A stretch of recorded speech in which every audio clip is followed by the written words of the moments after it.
కూడా మహమ్మద్ సంబంధించిన Mohammed Nazeer, I don't exact remember his name, but వాడు కూడా ఇక్కడ చెన్నైలో చైనాకి వెళ్ళి అక్కడ డాక్టర్ చదువుకొని ఎంబీబీఎస్ చదివి మళ్ళీ ఇండియాకి వచ్చి ఇండియాలో ఒక ల్యాబ్ లో, గుజరాత్ లోని ఒక ల్యాబ్ లో రెజిన్ తయారు చేశాడంట. హైదరాబాద్ వాడు గుజరాత్కి వెళ్ళి రెజిన్ లో ల్యాబ్ లో ఆ రెజిన్ పాయిజన్ తయారు చేసి దాని ద్వారా కూరగాయల్లో, ప్రసాదాల్లో లేకుంటే ఇతరత్ర వేరే దాంట్లో పెట్టి ఇప్పుడు ఈ దుర్మార్గమైనటువంటి చర్యలకి దమనకాండ సృష్టించడం కోసం ప్రయత్నం చేశాడన్నట్టు మనందరం విన్నాం. సో ఇప్పుడు మళ్ళీ ఎందుకు ఇది యాక్టివ్ అవుతోంది? వాళ్ళంతా అరెస్ట్ అయిపోయారు, లోపలికి వెళ్ళాల్సిన వాళ్ళంతా లోపలికి వెళ్ళిపోయారు. సో అందరిని అరెస్ట్ చేశారు పోలీసులు, వాళ్ళ కస్టడీలో ఉన్నారు, విచారిస్తున్నారు. ఇంకా ఏమైనా ఉందా అనే విషయంలో చాలా లోతుగా పోలీసులు మొత్తం గమనించే ప్రయత్నం చేస్తున్నారు. ఇప్పుడు మళ్ళీ ఈ సిచ్యువేషన్ చోటు చేసుకోవడం గల కారణం ఏంటి? ఈ మహిళ ఒకరు లోపలికి ఎలా వచ్చారు ఏంటి అని అంటే కనుక బంగ్లాదేశ్ లో భారతదేశానికి వ్యతిరేకంగా పెద్ద ఎత్తునాదాలు కొనసాగుతున్నాయి.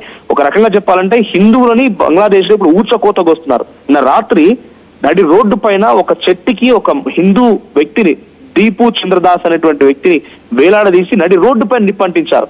కారణం, ఇక్కడ బంగ్లాదేశ్ సంబంధించిన మాజీ ప్రధాని షేక్ హసీనాకి అక్కడ ఇంటర్నేషనల్ క్రిమినల్ ట్రిబ్యునల్లో తనకి శిక్ష పడింది, మరణశిక్ష విధించడంతో తను భారతదేశపు అదుపులో ఉంది. ఇది ఒక బూచి మాత్రమే. నిజంగానే భారతదేశ పదులు అక్కడి ప్రధాని ఉంటే లీగల్ కాన్సిక్వెన్సెస్ మనం ఫేస్ చేయడానికి సిద్ధంగా ఉన్నాం. నిజంగా వాళ్ళు ఛాలెంజ్ చేయాలనుకుంటే యునైటెడ్ నేషన్ ఆర్గనైజేషన్ లో ఛాలెంజ్ చేయొచ్చు, భారత ప్రభుత్వానికి వ్యతిరేకంగా వాళ్ళు అక్కడ మాట్లాడవచ్చు, ఏదైనా చేయొచ్చు, ఒక లేఖ రాయొచ్చు, ఇంటర్నేషనల్ లెవెల్ దాని టాపిక్ తీసుకురావచ్చు. వాళ్ళకు నిజంగానే వాళ్ళు శిక్ష అక్కడ ఇంప్లిమెంట్ చేయాలి కాబట్టి పంపించండి అని చెప్పి వాళ్ళు వేరే యుఎన్ సెక్రటరీ ద్వారానో లేకుంటే ఇతరత్ర మాధ్యమాల ద్వారా చెప్పించే అవకాశం ఉంటది. కానీ they want blame, just blame. ఏం చేయాలంటే అక్కడ ఉన్నటువంటి నిందితురాల్ని భారత్ కాపాడుతోంది అనేటువంటి ఒక బ్లేమ్ చేయాలి కాబట్టి బ్లేమ్ గేమ్ ఆడుతున్నారు. దీనికి పాకిస్తాన్ తోడైంది. పాకిస్తాన్ సంబంధించిన ఉగ్రవాడు అక్కడికి వెళ్ళి అక్కడ స్థావరం ఏర్పాటు చేసుకుని అందరు రెచ్చగొట్టి ఈ రోజు షాహీద్ అనేటువంటి ఒక వ్యక్తి అక్కడ కూడా పాకిస్తాన్ లో కూడా వాడు చనిపోయాడు. అక్కడ వారిని ఎవరో ఉద్యమకారులు వాళ్ళంతా ఉద్యమం చేస్తుంటే ఎవరు నలుగురు వచ్చి వాడిని గన్ తో ఫైర్ చేసి వెళ్ళిపోయారంట. వాడు 4 రోజుల పాటుగా చికిత్స తీసుకొని చనిపోయాడు. ఆ మరణానికి కూడా కారణం భారతదేశం అని చెప్తోంది బంగ్లాదేశ్. ఆ మరణానికి కారణం కూడా భారతదేశమే. భారతీయులే కొంతమంది వచ్చి అక్కడ చంపేసి మళ్ళీ భారతదేశానికి వెళ్ళిపోయారని చెప్తోంది. సో ఈ పాకిస్తాన్ సపోర్టెడ్, పాకిస్తాన్ ఎయిడెడ్ ఉద్యమం బంగ్లాదేశ్ లో జరుగుతోంది. అలా జరుగుతున్న తరుణంలోనే మళ్ళీ పాకిస్తాన్ నుంచి కొంతమంది ఇక్కడ వ్యక్తులు ఇక్కడ వచ్చి అక్కడ ఏమనుకుంటారు, బంగ్లాదేశ్ లో భారత్ వ్యతిరేకంగా ఉద్యమాలు జరుగుతున్నాయి కాబట్టి పాకిస్తాన్ మహిళ ఒకరు ఇక్కడికి వచ్చి ఇక్కడ ఏదో కుట్రకు పాల్పడి ఒక పెద్ద ఎత్తున ఒక బ్లాస్ట్ కి పాల్పడి ఆ తర్వాత ఈ నేపాన్ని బంగ్లాదేశ్ పై నెట్టాలి. సో ఇటువంటి కుట్రలు మాత్రమే తెరలేపడం కోసం పాకిస్తాన్ ప్రయత్నం చేస్తున్నట్టు అర్థమవుతోంది. మహమ్మద్ యూనుస్, షాబాజ్ షరీఫ్ ఇద్దరు కలిసి ఆడుతున్న డ్రామాల్లో భాగంగా ఇవన్నీ జరుగుతున్నాయి. ఆసిమ్ మునీర్ గాడు కూడా వీళ్ళతో తోడైపోయి ఆసిమ్ మునీర్ గారి యొక్క కుట్రలు కుయుక్తులు మొత్తం కూడా భారతదేశంపై చూపించి ఇటువంటి దమనకాండ సృష్టించడం కోసం ప్రయత్నం చేస్తున్నారు. బట్ మన భారత ఆర్మీ చాలా స్ట్రాంగ్ గా ఉంది. We are very much efficient. Indigenous గా మనకుటువంటి టాలెంట్, అద్భుతంగా ఏం జరిగింది అనేది ఆపరేషన్ సింధు ద్వారా చూడగలిగాం. ఇటువంటి ఎంతమంది వచ్చినా, ఎంతమంది కుట్రలు చేయాలని ఆలోచన చేసినా కూడా ఎక్కడెక్కడ అడుగునే ప్రయత్నం జరుగుతోంది. సో ఈ మహిళ ఎక్కడి నుంచి వచ్చింది, ఎలా వచ్చింది, సో దీని తనకున్నటువంటి యాక్టివిటీస్ ఏంటి, దాన్ని పరిశీలించడం కోసం ప్రత్యేకమైనటువంటి ఒక బృందం కూడా సిద్ధమైపోయింది. సో బాలాకోట్ ఎల్ఓసి వెంట మొత్తం కూడా ఇప్పుడు భారీగా పోలీసులు మోహరించున్నారు. సో ఒక్క మహిళ వచ్చిందా, షానాజ్ అఖ్తర్ ఒక్కతే వచ్చిందా, ఇంకెవరైనా దీంతో పాటుగా ఉన్నారా? సో స్లీపర్ సెల్స్ ని యాక్టివేట్ చేయడంలో భాగంగా అల్ఫల్హాల్ యూనివర్సిటీలో షాహీద్ చేసినట్టుగానే ఈ మహిళ ఇంకేదైనా చేస్తుందనే కోణంలో పోలీసులు విచారిస్తున్నారు.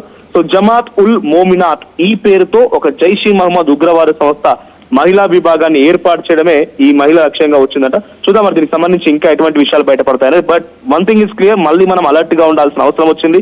స్లీపర్ సెల్స్ ని గుర్తుపట్టడం, స్లీపర్ సెల్స్ ని ఫైండ్ అవుట్ చేయడం ఆవశ్యకత ఏర్పడింది. అది హైదరాబాద్ అయినా, ముంబై అయినా, పాట్నా అయినా, బెంగళూరు అయినా, పూణే అయినా, ఎక్కడున్నా కూడా హెవీ డెన్సిటీ ఉన్నటువంటి పాపులేటెడ్ ఏరియాస్ లోనే వీళ్ళ టార్గెట్ ఉంది కాబట్టి ఆ ప్రాంతాల్లోనే ఈ స్లీపర్ సెల్స్ తిరుగుతున్నారు. డెఫినెట్ గా ప్రతి ఒక్కరు కూడా స్లీపర్ సెల్స్ ని ఫైండ్ అవుట్ చేయాల్సిన అవసరం అయితే ఉంది. Right Manoj, thanks for the latest update.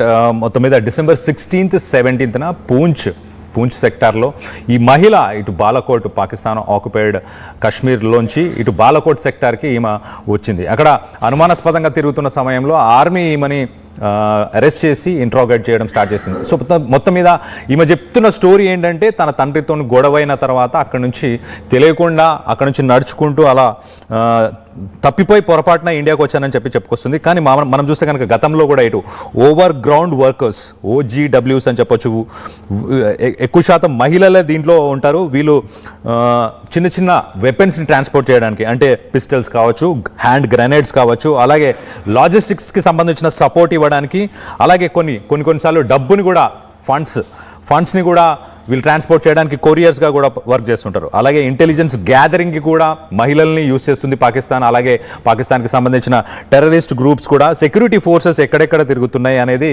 మహిళలు మానిటర్ చేయడం అనేది ఈజీ అవుతుంది. కాబట్టి ఇలాంటి మహిళలను పంపించి ఇటు ఆర్మీ కాన్వేస్ బార్డర్ దగ్గర ఎక్కడెక్కడ ఉన్నాయి అని చెప్పేసి ఆ ఇన్ఫర్మేషన్ని కొన్ని ఎన్క్రిప్టెడ్ యాప్స్ ద్వారా వీళ్ళు మళ్ళీ పాకిస్తాన్కి సంబంధించిన టెర్రరిస్ట్ గ్రూప్స్కి పంపించే అవకాశం ఉంటుంది. ఒకసారి మనం చూస్తే ఇటు పెహల్గామ్ అటాక్ తర్వాత ఇటు బైసరన్ వ్యాలీలో జమ్మూ అండ్ కాశ్మీర్ ఒక మ్యాసివ్ ఆపరేషన్ని లాంచ్ చేసి దాదాపు 200 నుంచి 300 మంది అక్కడ స్థానికులని అరెస్ట్ చేసి వాళ్ళని ఇంట్రాగేట్ చేయడం జరిగింది. దాంట్లో ఎక్కువ శాతం మహిళలు ఉన్నారు. ఆ మహిళలు ఆ పెహల్గామ్ దాడిలో ఎవరైతే టెర్రరిస్టులు వచ్చారో ఆ టెర్రరిస్టులకి వాళ్ళకి షెల్టర్ అలాగే ఫుడ్ అకామిడేషన్ ఇవి రెండు ప్రొవైడ్ చేసినట్టు కూడా తెలుస్తుంది.